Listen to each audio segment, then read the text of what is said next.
So we'll just get started right now. So the topic we'll be covering today will be essentially how to come up with startup ideas and how to evaluate them. So this could be useful for someone that's looking for new startup ideas, has too many startup ideas, or just looking to start building the skills of idea generation.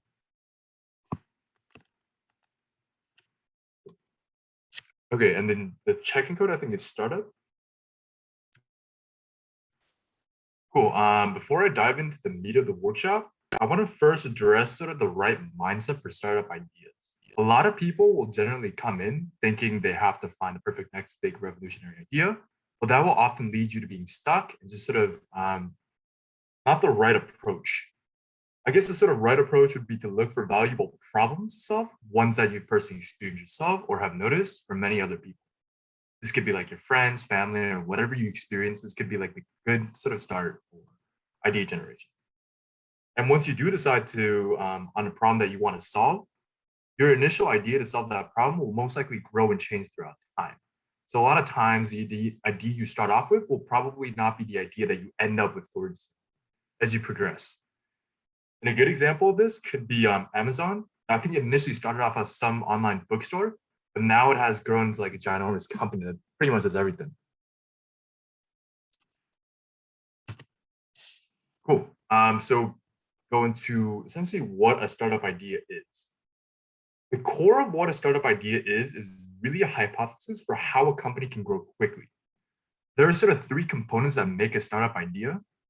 The first would essentially be the initial conditions. And so this can consist of such as something as the problem space, the market, and the timing.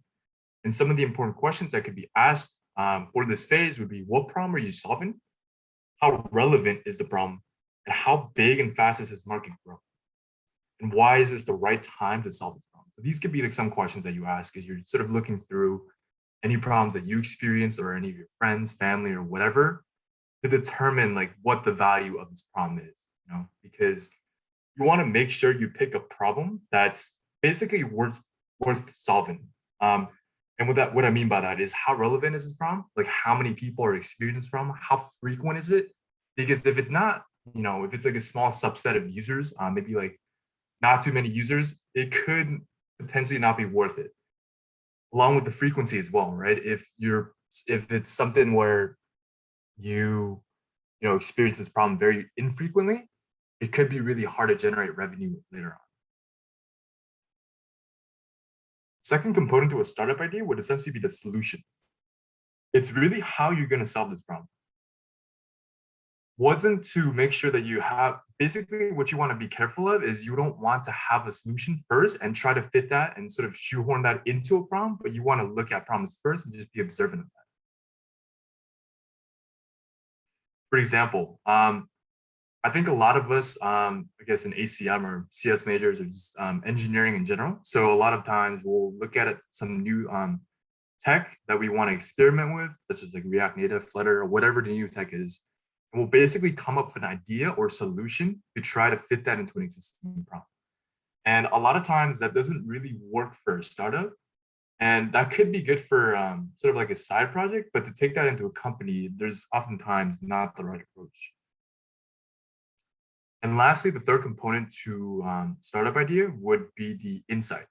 This is basically why your solution would work.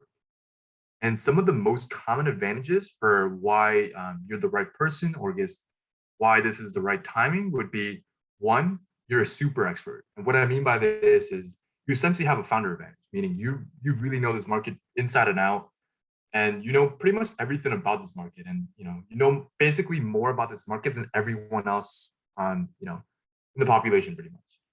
And so there's a lot of I guess people can mistake this for being a good engineer. For example, people might assume they have a founder advantage if they work for like I don't know, like a big company like Microsoft, Google, or something, right?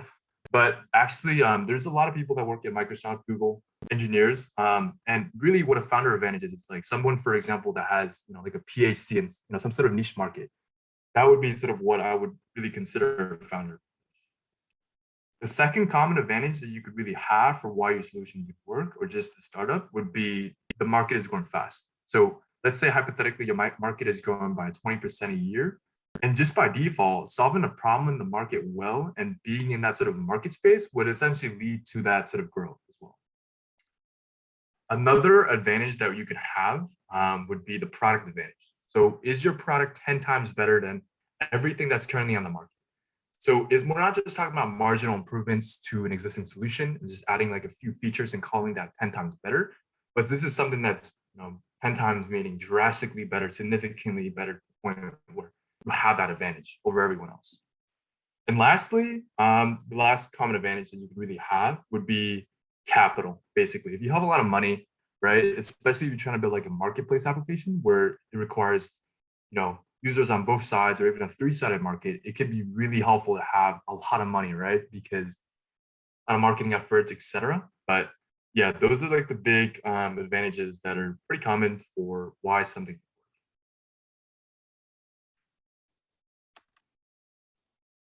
Okay, how to generate startup ideas.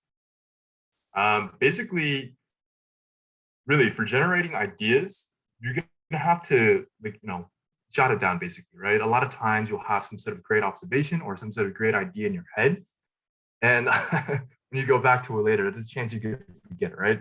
So you want to make sure when you have some sort of idea or just some sort of observation that you notice, you want to jot this down and just have maybe carry like a small notebook around or something, jot a few ideas down whenever you come up with something new.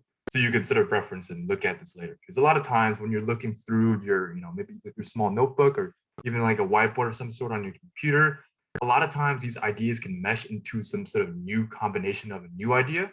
So you want to just make sure you have, sort of like a database of ideas that you can sort of go and evaluate later. Another thing you want to do is to try to be in a creative environment.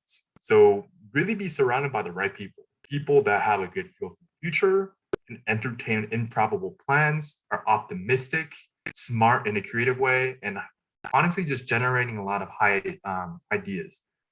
And you also want to have an environment, or I guess just a group of people where there's really no filters and judgment. So there's a lot of psychological safety. So you're not judged in any way for spitting out a bad idea. Um, and you also want to be in an environment where you can entertain new ideas and be flexible about it. The best ideas are usually pretty fragile, and at first it seems pretty silly. Shouldn't be, and you really shouldn't be afraid to spit out bad ideas. A good example of this could be like something like Uber or Airbnb. 10, 20 years back, it would have been really weird to the concept of Airbnb, sharing homes, sharing your car and stuff like that. That would have been a very foreign concept, very weird at the time. But now, it's huge, right? So want to make sure your ideas are, you just spit the ideas out and just test from there. You also have to not be tied to the present. So you have to really think in terms of the future and be future oriented. So really try to project yourself into 20 years into the future and try to really think backwards from there. So what could essentially exist in the future that doesn't exist today? And how could you sort of reverse engineer that? Ask yourself how the world is changing in fundamental ways. What are some patterns? What are some trends that are going to market? That's why it's kind of hard to do that initially. So you want to make sure you're like up to date and reading the news and making sure you understand what's going on in the world, and not just in one sort of market, but just like a diverse sort of in diverse areas you want to look at. And lastly, when you're generating startup ideas, you don't really want to automatically reject an idea because you never really know what idea is going to work out in the end. So you want to make sure you don't really filter anything out and just basically write stuff down. Cool. How to evaluate startup ideas. There are sort of 4 tips that I can really think of for the evaluation of a startup idea. The first one would be to remain as objective as possible. Oftentimes, a lot of people have some sort of cool idea and think that it'll be like the next big thing and have some sort of emotional attachment to it. While it's certainly possible that it is the next big thing, it's you want to try to remain as objective as possible while evaluating ideas and don't fall in love with the idea and understand that your idea can really change. Next would be doing a lot of research into the market. So some examples for what you consider research would be what's the total market size of this idea or problem that you're trying to solve? What is the market growth? How fast is the market growing right now? Who are your users? Who are your target ideal customers that you want to solve the problem for? Who are your competitors? What are some of the existing solutions that are on the market that can sort of, yeah, that you would essentially be competing with? And there's also something called the lean canvas business model, which could help you organize your idea and answer some key questions regarding the problem that you're trying to solve. And lastly, you want to make sure or the only real way to see if your idea is valuable is to really talk to users to gauge interest. I can quickly go into some of the examples of the canvas model. So I think this canvas model is for Facebook. So initially when Facebook was founded, the problem was Harvard students wanted to have more fun. And the solution for that, at least what Zuckerberg proposed, was an online communication platform. And the unique selling proposition was basically what makes this idea slash problem unique was that there was, it's essentially like a Harvard's online communication. And basically the unfair advantage, what gives you the advantage over some of the other competitors that are on the market, I think were, such as MySpace or Friendster or whatever, was that you could have live activities with friends and other communication websites. So yeah, this is just an example of a lean canvas model regarding Facebook. There's also one for Google that you can take a look at later as well. Okay, and lastly, the how to decide on an idea. So basically, I came across this post a while back from Dharmesh Shah. I think he's the CTO and founder of HubSpot, which is a pretty big company.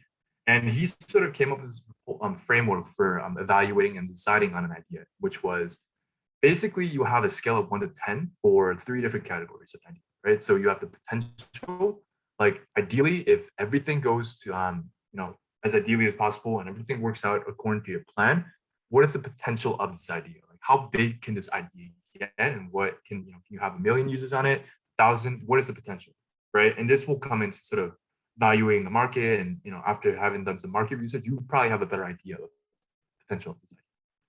And the second component to this would be the probability of success. So from 1 to 10, really like 10 being like, you're certain that this is going to succeed, and 1 being, this isn't going to work out. Like what is the chance that, given the odds and timing right now, that if you work on this idea, that it would actually succeed?